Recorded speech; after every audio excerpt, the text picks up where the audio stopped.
So we recolonize via movement. Look, African cities, in my view, face a real risk of losing sovereignty over movement Okay. as mobility becomes increasingly, mediated by digital platforms. So data systems and algorithms are controlled outside the local democratic oversight. Mm. So that's my view. So when routine decisions, pricing models, and commuter data are owned by international platforms, right? So cities, render not only technical control, right, but also political sovereignty or authority over how mobility is organized. Welcome to the Solomon Atah Podcast. Today we're speaking to Dr. Fobosi from the University of Fort Hare. Dr. Fobosi is an industrial sociologist. Doc, good morning and welcome to the Solomon Atah Podcast. How are you? Good morning, Solomon. Good morning to the viewers. Thank you for having me. I am well, thank you. I can't complain. I'm doing well, and Happy New Year. Thank you so much. Thank you. It's January 2026. What are some of the big big ideas that are happening within your work, within your research? What are we looking at? What does the future hold for industrial psychology, sociology? I beg your pardon. Wonderful. Thank you so much. Look, this year I plan to continue with the research that I'm doing, and one thing that I didn't mention, in fact, that you are not aware of, is that I've got a book that's coming out. Wonderful. Especially on the minibus tax industry. Yeah. So I've got a book that is in the final stages of being produced and then published. Yeah. But I'm not going to mention the publisher because recently I was some sort of a victim because of I sent a manuscript to a publisher, and then that manuscript was then kind of stolen, that idea. So I don't want that to happen again. That's okay. So I've got that coming up, and I'll continue as well with the project. I'm a project person, the research work. So I've got a number of projects that I'm doing. For example, currently I am busy with a project on roads infrastructure. Okay. Because we know the condition of roads. And I've mentioned as recently to some people that you travel back home and then you get home and you see that and the road is still bad. In fact, even if even when you're traveling to near places, you see the road is bad. So the kids can't access school, or maybe when it rains, the road becomes more bad. So I'm conducting research on that as well. And I'm going to start a new research project on what I would call a right to water, because there are still a number, in fact, many areas that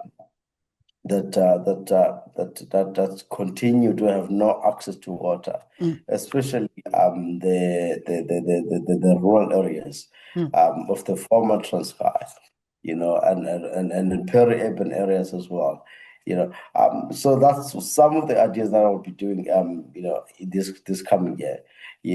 On top of the, other, academic work, teaching, of course, continue with teaching, absolutely, and contributing to knowledge.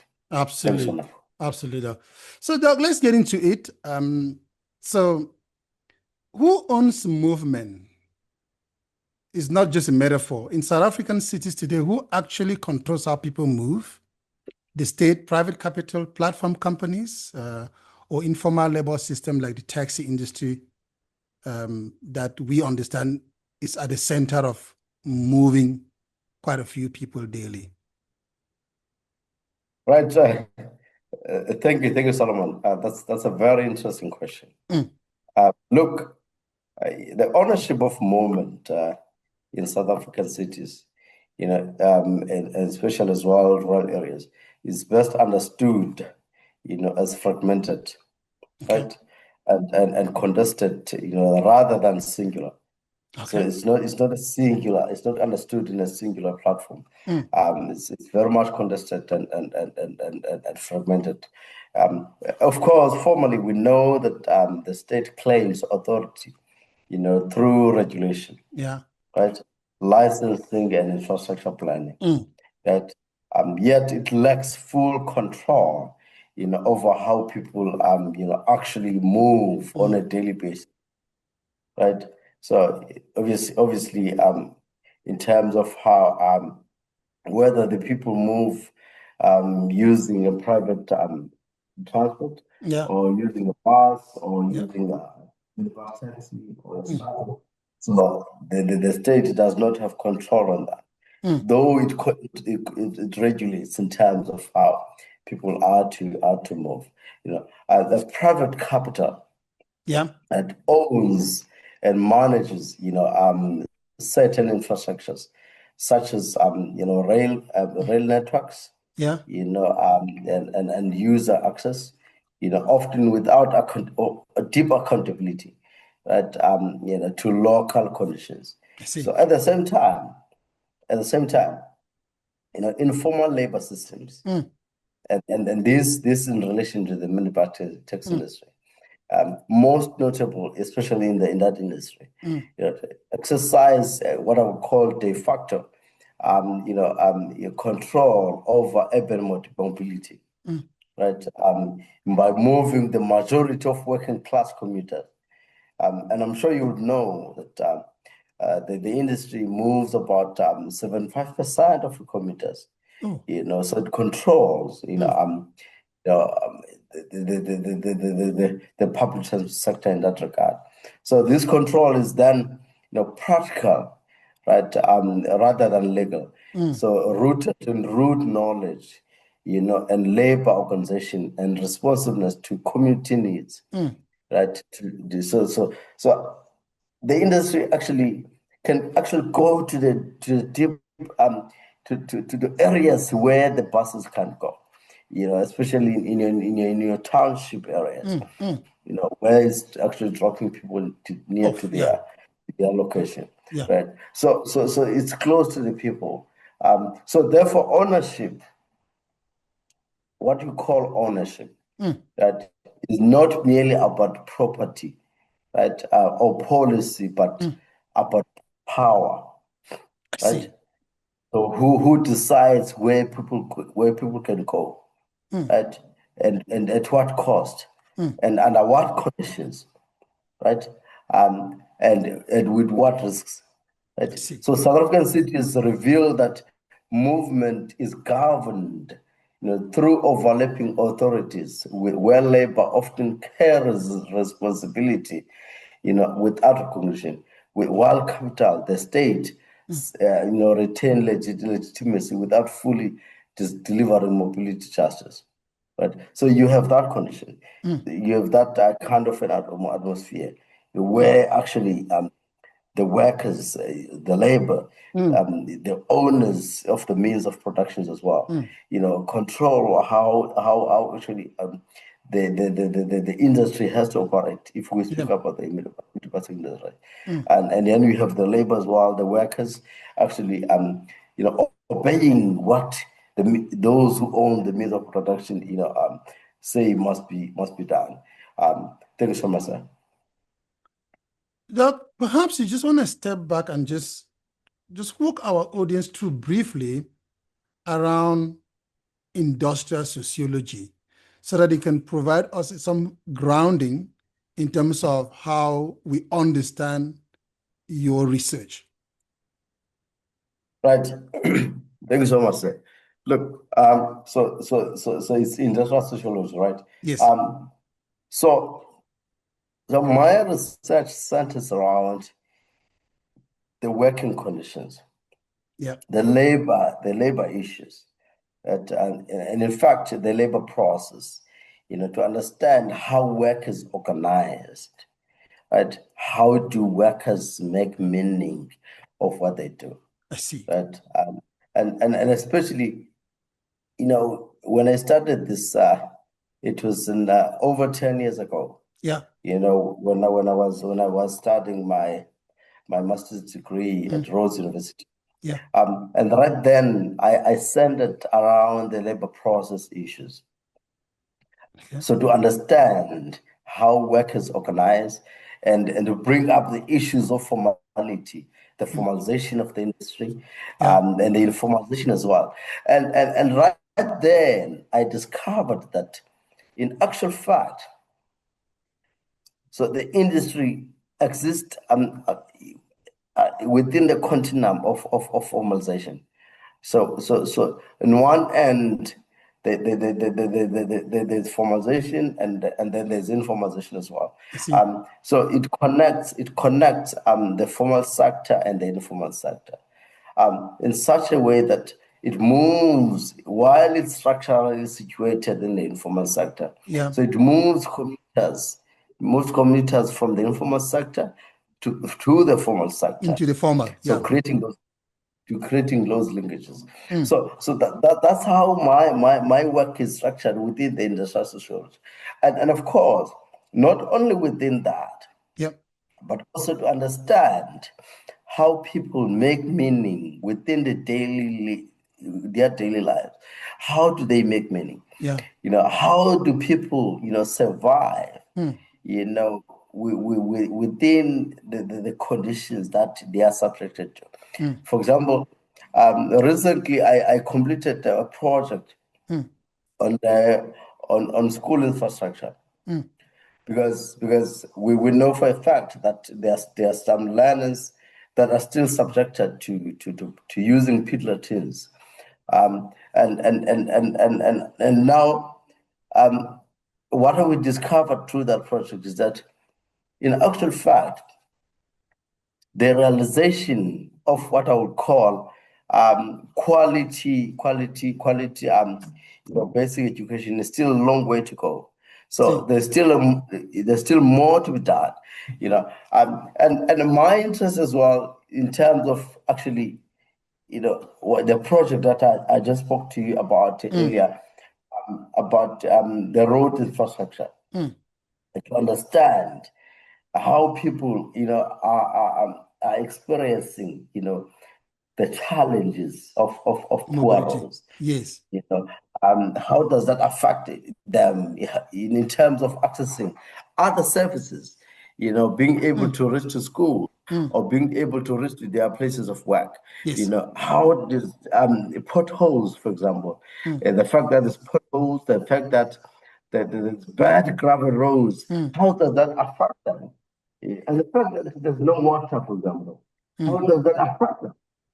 So that's my interest as an industrial sociologist, to actually unearth what is available and to make sure that whatever issues are on the grounds, are then addressed, as a as someone who is interested in those issues. And I actually call myself as a public sociologist because I'm interested I like that.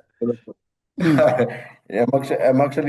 I actually want to take, what I've learned to say to say, look, I want to go to the public to understand, how issues can be changed for the better, how the public can then, thrive so that things can be changed.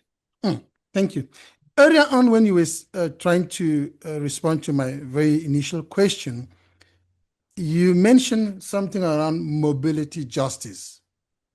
And it caught my attention because in the context of industrial sociology,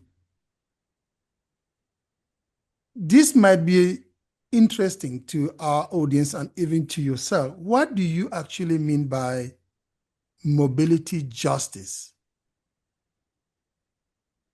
Right. Thank you, Solomon. Thank you. Look, what I mean then is that it's a movement that is actually serving the public. Yes. That is actually able to accommodate the public, So movement that is just, that is not isolating, that is actually recognized for the role that it does, especially in terms of the minibus taxi industry. We know for a fact that it transports about 75% of commuters daily. Yes. So if that can then be prioritized in terms of actually formalization Yes. and transformation. Yes. And I think we can have mobility justice, so that the state is not only practicing what I would call strategic selectivity in terms of the public transport sector, because what I've recognized over the years is that it has been selective in terms of how it responds to the public transport sector. So selective in the sense that it's prioritizing the more formalized, the buses, the trains, Yeah. but not the minibus industry, but of course, we can blame the industry as well, to say it has not been responsive as well, because it has not actually welcomed some of the initiatives that are put forward by the government. And that's another topic that we're going to talk about. But in terms of mobility justice, it has to be movement that is actually catered for everyone, and a movement that is fair, and public transport that is actually, the responsive to all the needs of the people, that is able to move people from point A to point B without interferences.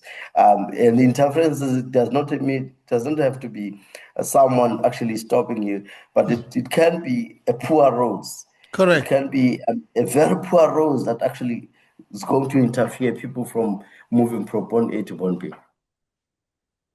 Mobility determines access to education and social work and social life. You've already started touching on some of this. Perhaps let me go and ask this question. Historically, African urban planning was designed around exclusion and control. To what extent do current transport policies still carry these colonial and apartheid logics, even when framed as modernization? Okay. And I want you to look at this question, Doc, from in terms of the continental setup as a post-colonial site. Okay. Yep. So, okay, thank you, Solomon.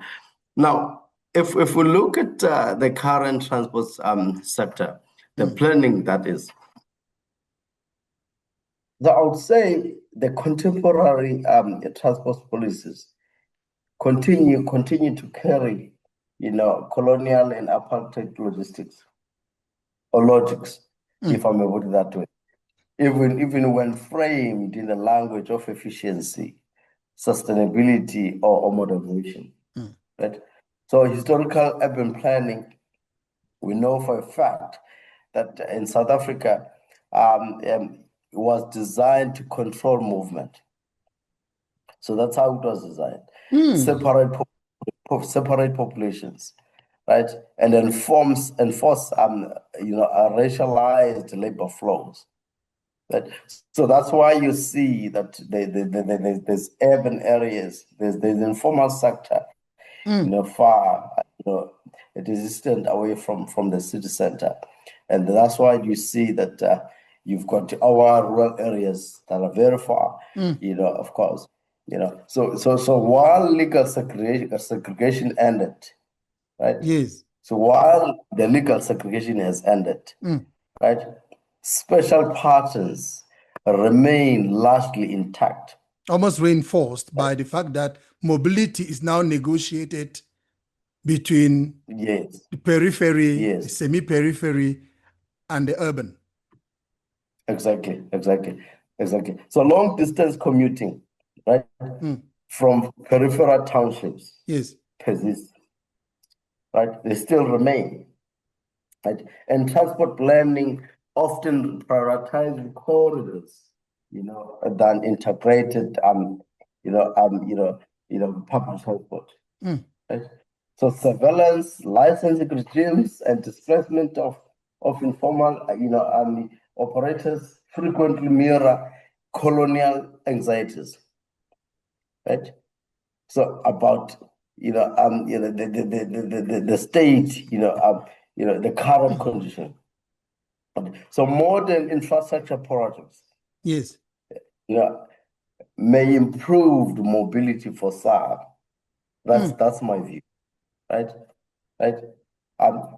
So it may improve mobility for some, but they often fail to dismantle the underlying, special inequalities, inherited from apartheid.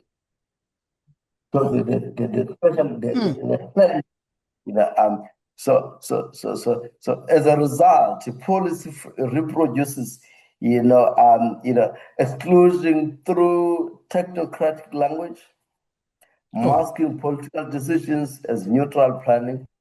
So true transformation, in my view, requires confronting these historical inequalities, rather than assuming that new technologies alone can solve deeply rooted injustices. So we need a long way to go. We need change. We actually need academics. We need researchers to actually come aboard to say, look, the policies must be informed by research that is on the ground. Evidence-based. Evidence-based policy, evidence-based Exactly. policy. Yeah. Okay. Exactly. So let me come back here. Looking forward to African urban futures.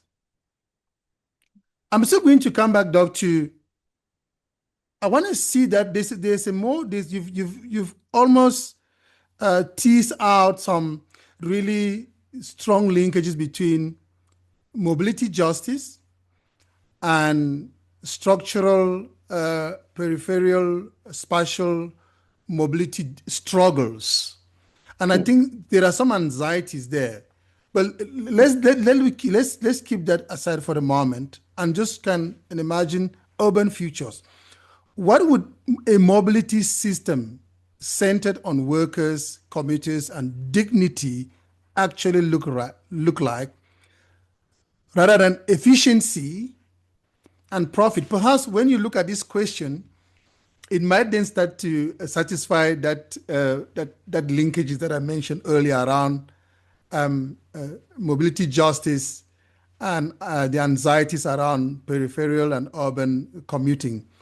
So looking at the African urban futures, what would a mobility system centered on workers, commuters, and dignity actually look like, rather than efficiency and profit, which is what you've already touched on around technocratic jargon that tends to not actually provide solutions? Right. Thank you, Solomon. Thank you. That's an interesting one. Look, dignity-centered mobility in our system would begin by recognizing commuters and transport workers as central stakeholders. Correct. That rather than passive users, or problems to be managed.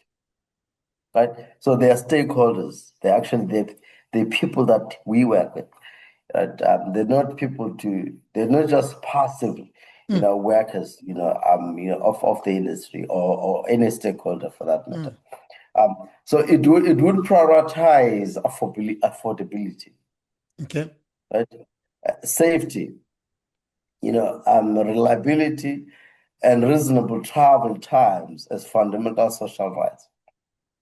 And what comes to mind when I mention affordability, safety, and reliability, and I'll relate this to the industry, the minibus industry. So what comes to my mind is in terms of affordability, is the fact that the industry is still does not receive operational subsidies from the government. Good. That's a good And one.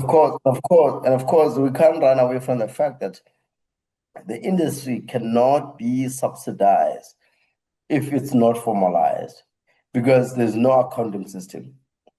So there needs to be an accounting system. So that's where I say the industry as well is to be blamed, because it must take initiatives to actually bring about change.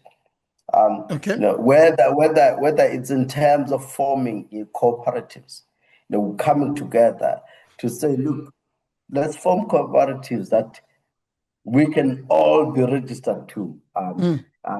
That can then be recognized by government to say, this is the form of structure that I'm dealing with. Right? And that will then lead to conditions where the industry is actually subsidized. Because we know for a fact that currently the industry receives a capital subsidy in the form of scrapping. Okay. Where the old taxes are scrapped. Taxes have to be scrapped. Yeah. And that itself speaks to the issue of safety, right? And reliability. So where the taxi is actually safe to travel. And of course, you still have few or even many that actually still in that condition of not being scrapped, that are in very bad condition, where you have the sliding door actually not closing nicely, where you have the chairs or the seats turned out. So you still have those conditions, right? So and that itself actually speak to labor issues for me. Okay. It speaks to labor issues. The fact that the workers there, are working in what I would call precarious working conditions. Yeah. And of course, drawing that from Guy Stanley, the issues of precarity. I see. Right. So in a dignified, mobility, you then have workers, having secure conditions, fair compensation, right? And a voice, in planning and government processes. Right? So informal systems, such as the industry, would be integrated through cooperative or co-production rather than eradication. Right? So eradication is not going to work, I promise you. So removing the industry, no, it's not going anywhere. But integrating it to the public transport sector will go a long way. Actually, having discussions with the stakeholders in the industry to find ways to bring about change, to actually talk about the issues that need to be done. So special planning would aim to reduce commuter travel. The distances by aligning housing, employment, and transport more equitable. Right. So and I want to add another point that in that dignified mobility, so success would be measured not only by speed or profit margin, Yeah. but by improved quality of life, right? Correct. Yes. Reduce exhaustion, right? And greater access to opportunities. So it's important that we then work together to actually ensure that there's a dignified mobility, that the public transport sector is improved for the better, for the public, that I can travel with ease. I can just leave my car at home and just use a public transport to reach to the office, or even to go to my home. I mean, we need more. Thanks, sir. Okay. There's something I picked up from your response, Dr. Fobosi, is that this is also a very serious employer, the sector, the minibus taxi sector. They are a serious employer, which means they are a serious economic contributor in terms of just the number of workers that are in the sector. Maybe you just want to talk a little bit about how, I know you've mentioned it, about how dignified mobility and mobility justice also. So there's three angles here. So there's them as an employer, which means they also have a labor. They contribute to unemployment in that they reduce unemployment by offering work. There's also mobility justice, which means the people that they move around. And there's also the idea that they need to organize as a cooperative, like you've talked about.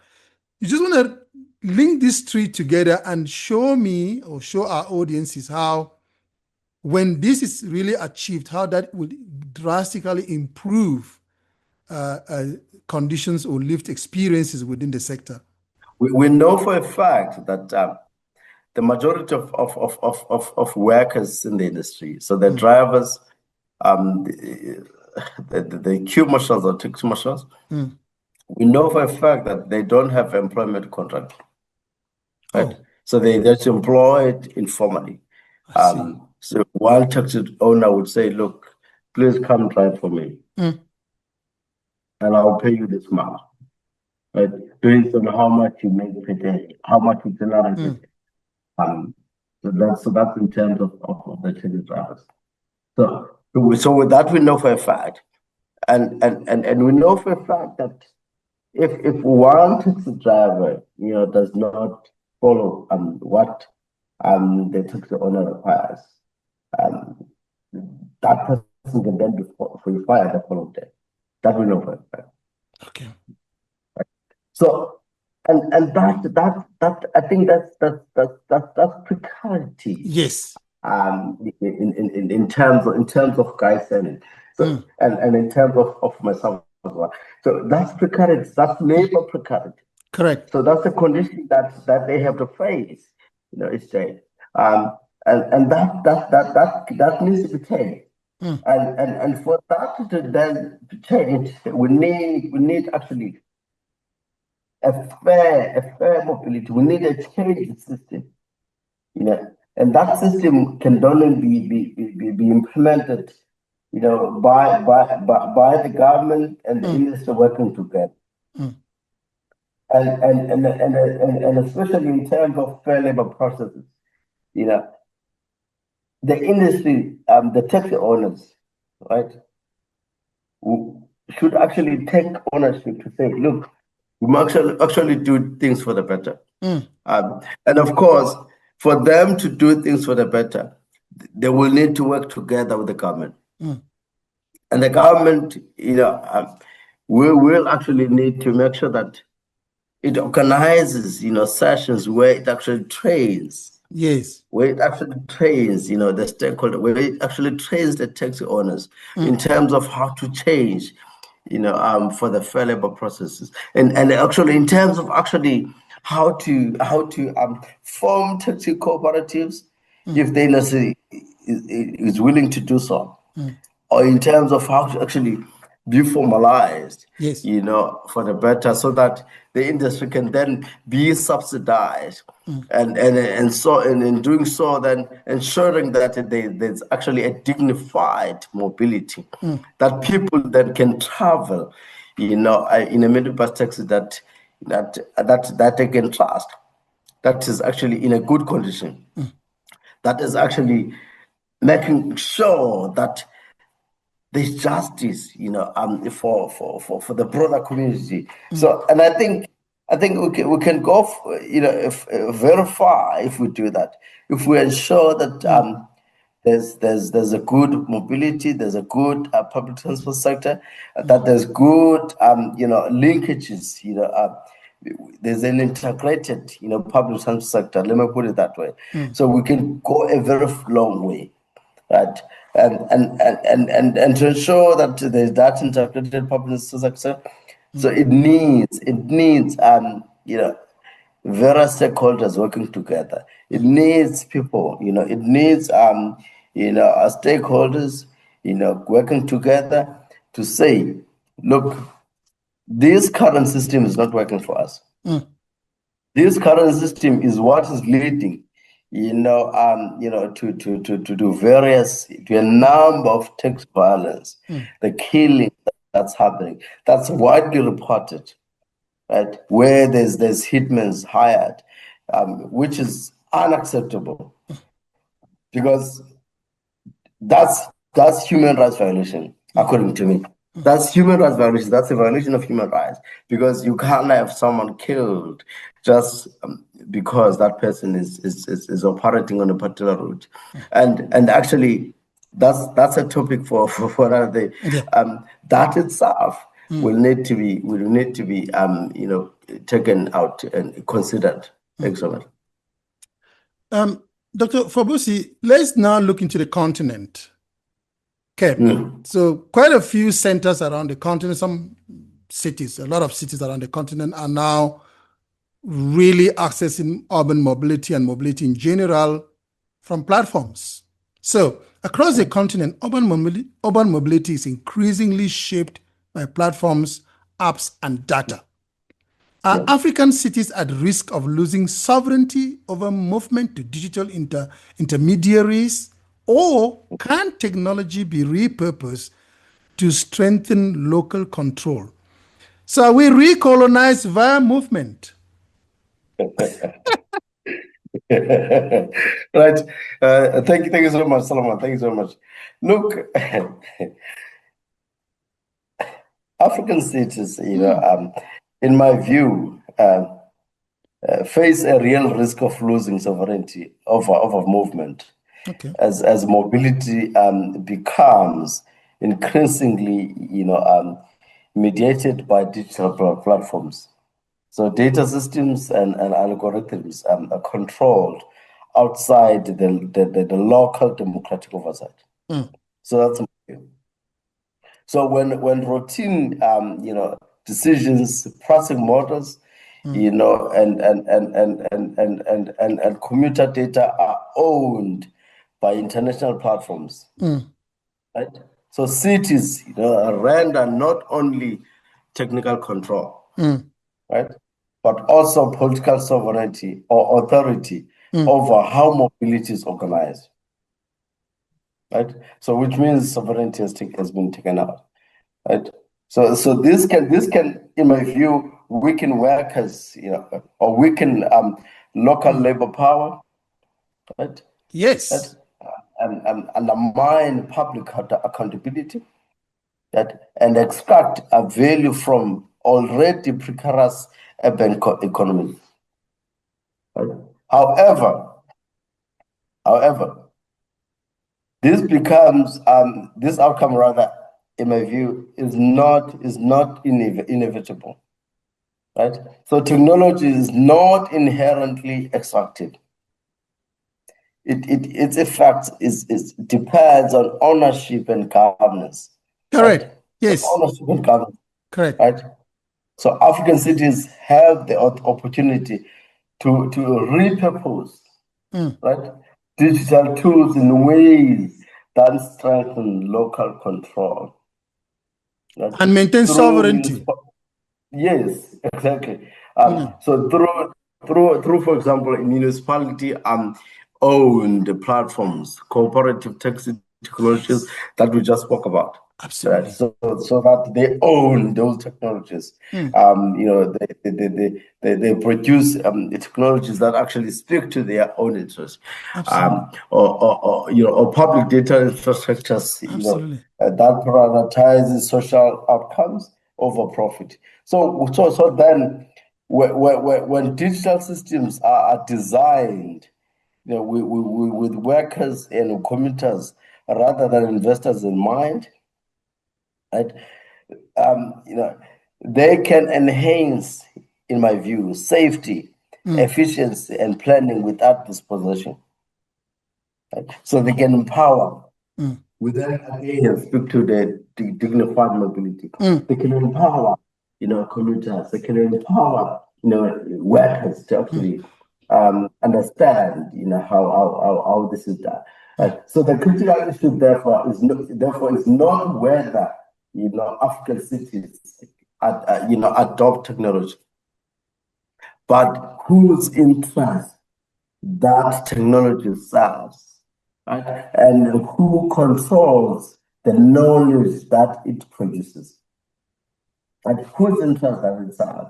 So I think that's the main issue. Yes, so, big deal, yes. In terms of actually how the African cities can actually use those platforms to their own benefit, to ensure that the world tries forward. It goes forward, it develops further. Thanks so much. Which goes again, Doc, to perhaps the very initial question about the owner of movement, because it seems to me that as we experience life in the age of AI, some underlying threats exist to sovereignty of ownership, to sovereignty, and there's contestation there, there's tensions there. Yeah. That, and again, those tensions tend to infringe on dignity and on justice and various other intersections. Yeah. So, but let me move to this question, which I think might bring us back to where you can then provide insights. Yeah. At the level of ideas and power, which is a key factor in all of this, what uncomfortable truths about African cities and labor does the mobility debate force us to confront, but is often avoided in policy and academic spaces? Right. So thanks once again. Look, the mobility debate exposes the uncomfortable truth, that African cities depend, and we cannot run away from this. They depend on exploited, labor. They depend on exploited labor, while systematically, denying that labor recognitions, protection, and power. Right? So transport systems function because the workers absorb risk, insecurity, and long hours. And we know for a fact, and I mentioned earlier that you have taxi drivers. Yeah. That drive taxis, way more than 8 hours, right? And actually, Karl Marx speaks of the accumulation of capital, right? So that there's those who own production, and then there's workers. Yeah. So in one end, you have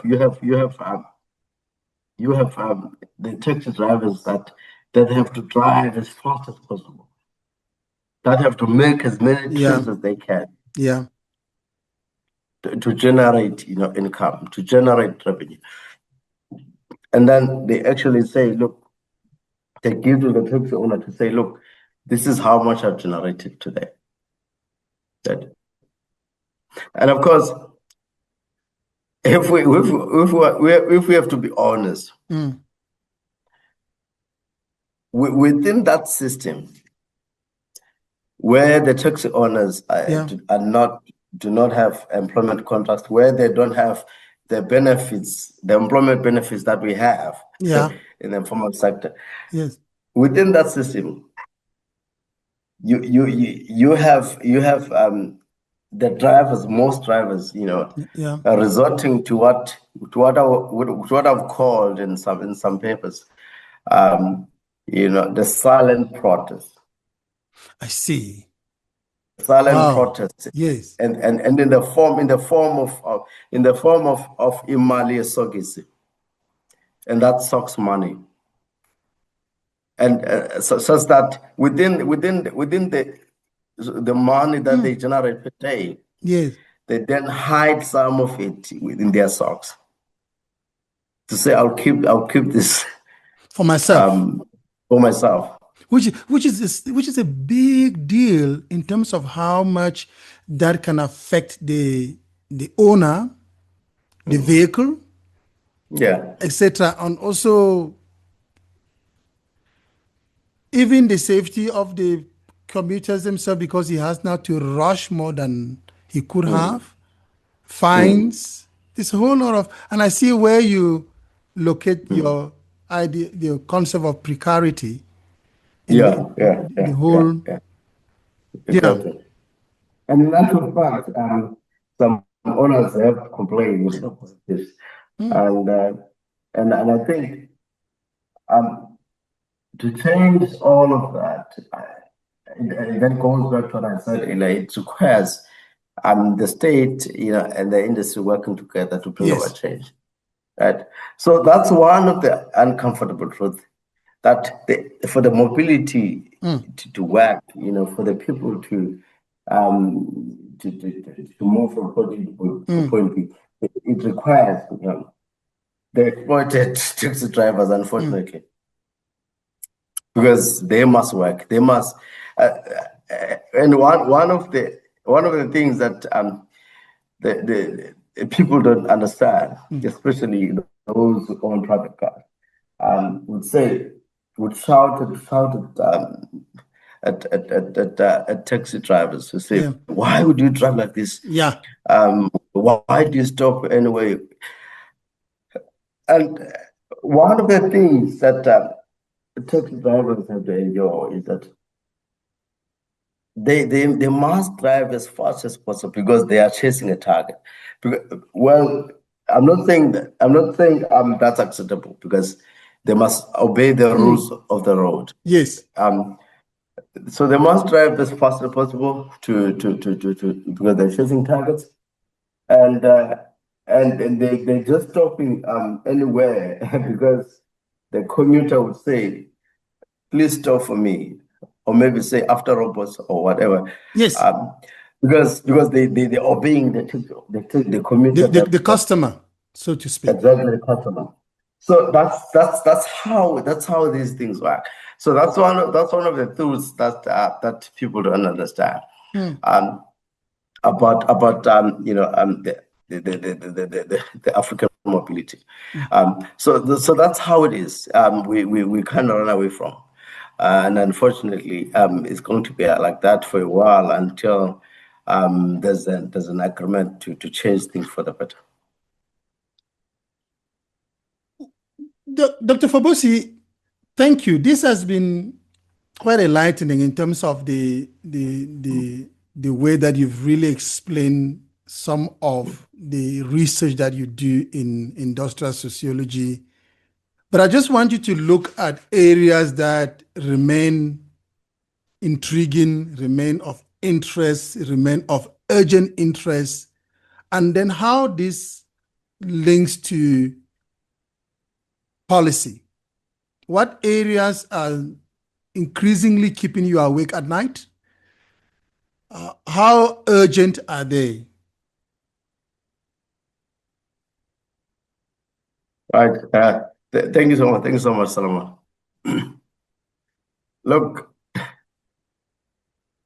one of the very, very urgent issues that actually needs attention is the killing, is the sexual violence. It needs to stop, and it has been reported as quite several times in the Western Cape. So a solution has to be found, and I have recommended, in many platforms that even several media interviews that there needs to be a way of dealing with that, such that the government will need to prioritize, the routes that have problems. And actually, once those issues have been reached, the routes have been identified, Yeah. then there be a discussion, between the government and the industry to actually, understand the Yeah. problems and deal with them before they escalate into violence. and that there be strong policy on the ground. When there's strong policy on the ground, then I think that issue of the tax violence will be reduced, and I think there needs to be a very much dedicated efforts to bring about change, to transform the industry, and because we've mentioned the formalization of the industry for quite several times. It's even more than 10 years, even way more than when I started conducting research. Because I mentioned earlier that I started conducting research in 2011-12 when I was studying my master's at Rhodes University. Then I took that further, because I saw that there's a gap while working. So I took that further to a PhD at the University of Fort Hare. So to understand what is happening in the industry. So now I've come to the conclusion that it requires, working, the stakeholders working together to bring about change.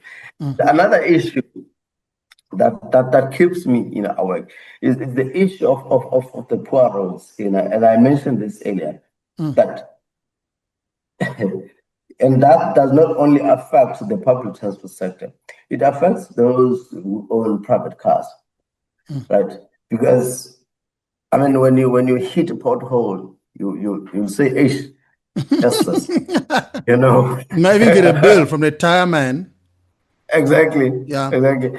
You see, so it affects because you want to get somewhere faster. You've got a destination. You want to go somewhere, but then there's just a pothole, or maybe there's just a very bad gravel road that actually affects, even most of the rural communities. Especially, I know this for a fact because my home is rural communities. So I know this for a fact. And I was actually home a few weeks ago, and the road is still very bad. Yeah.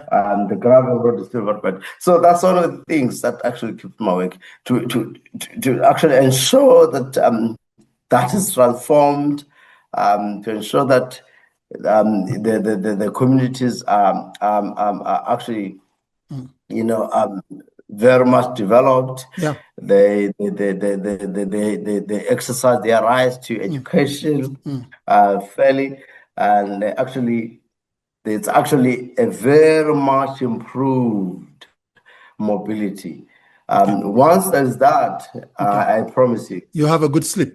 We're going to. I'll have a good sleep, and I'm actually writing a book with that. Okay, so Dr. Fobosi, let's look at some of those generic questions which I also shared with you. So when I speak to an academic, I'm very interested in saying that they sit in a discipline and they are researching, and I ask them a question like, if you had the opportunity to create the ideal African university, based on your discipline, based on what you've researched, what you understand, what you've been able to solve, what would an ideal African university look like?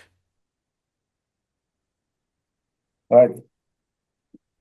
Thank you so much. Thanks so much, Solomon. Briefly, I think a redesigned, African university would be problem orientated. Simply that, and publicly accountable, and rooted in African realities. Understand the problems of Africa. So it would be organized knowledge around such challenges, rather than the inherited disciplines. Okay. That so serve communities as well as elites, and prioritize social transformation of our global rankings, because we always stress about the rankings, the global rankings. But if we could prioritize the social transformation, being more problem oriented, yes. and more public accountable, I think would do very much well. So that would be a more redesigned African university for me. Thank you, Solomon. Dr. Fobosi, talk to the student that is in high school, a learner in high school, about industrial sociology, I beg your pardon. Talk to the undergrad and locate them where they should be, what they should pay attention to now. Inspire them about why industrial sociology is important, so that a student that lands on this in undergrad can just say, wow, they can watch this podcast and say, this is where I'm going to go. I ask this question because I don't have any sufficient scientific research to say that, but from speaking to people like yourselves, I have learned that not the orientation that happens when we have already had an admission into a university at some stage is not sufficient to actually steer a student towards what the student really want to be or want to study. But when you then speak to an academic, they start to make contributions to this. So that is the rationale of my question. So speak to someone that is going to come into industrial sociology tomorrow. What should they pay attention to? Why is it important? All of those kinds of advices to future industrial sociologists. Right. Thank you so much. Thank you so much, Solomon. Let me start from here. So when I started, at Rhodes University, it was purposeful. And when I registered for the BA degree, I majored. My majors were industrial sociology, organizational psychology, and political and international studies. So I had three majors at that time. And so while at high school, my interest was very much driven by seeing the problems that were happening at the time. And in fact, my interest was to understand the social problems. Okay. And in terms of actually why things are like they are. Right? Why do we have such bad roads? How does and I'll tell you, I always had interest in understanding how the tax industry operates. How do workers organize themselves? Why do we have this tax industry? How does it operate? So trying to make sense of the world, and trying to make sense of actually how workers organize themselves. That has always been my interest. So that's why I then applied and got admitted to Rhodes University years back. And then when I majored in these three, my interest was to understand the people. Yes. And to understand the working conditions, to make sense of the people, to make sense of how actually the world is organized. Because sociologists are very much interested in that. Yeah, how society is organized. You are correct. But that's how they are interested, to understand the society, to understand how it's organized, and to make sense of the world, for that matter. Right. So that has always been my interest. So and that's what has helped me, especially in my research. And in actual fact, I mean, I've been asked several times to actually help people understand, help people in terms of actually their own research, to say, look, how can I do this better? So now to come to your question, I think my view, my advice to those that are still in matrix, yes, is that if you are to apply for a BA degree, for example, or Bachelor of Social Science, and major in industrial sociology. Yeah.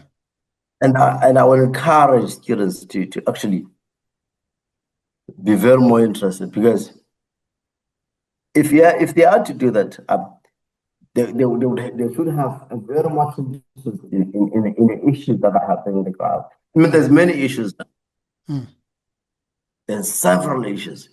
And we spoke about technology. Yeah. And we need to understand, we need to know how does technology, digital transformation, how does it affect workers? Yeah. How are workers affected? Does it take away labor? So we need to know those issues as well. So once they are registered once they apply and major in industrial sociology, so they will be exposed to those discussions in lectures, for example.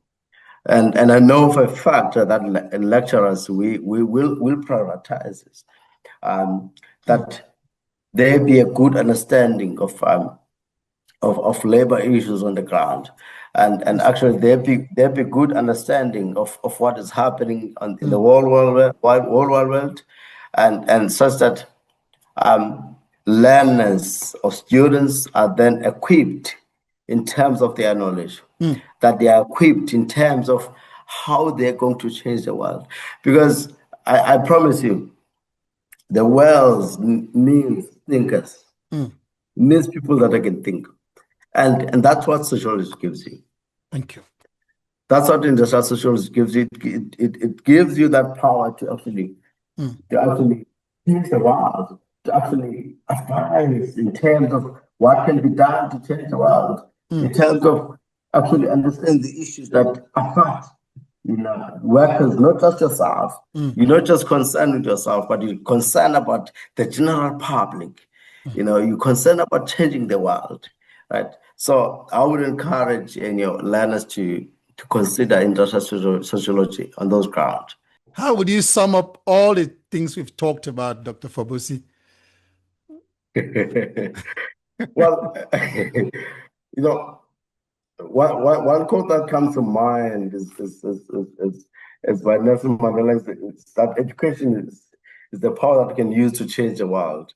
So you can use education to change the world. So I encourage students, learners, to prioritize education. And I encourage, of course, as well, the leaders themselves, be it government leaders, be it industrial leaders, everyone to actually take whatever is researched to actually inform the policy. And I encourage the academics as well, for that matter, to actually use the research that they produce to inform the public. So, and one important thing, the reason why I mentioned that is that I think we need to move away from just connecting the research is fine, and then we just shelve it, and then there's nothing after that. And then one just graduates, and then there's nothing after that. Right? Something has to be developed from that research, right? And several media pieces that have to be developed from that, so that you inform the public, right? So that people know what is happening. They talk about it, they discuss it, right? So you make a contribution to the community, right? So that's my encouragement to the academics, and as well to the future academics as well.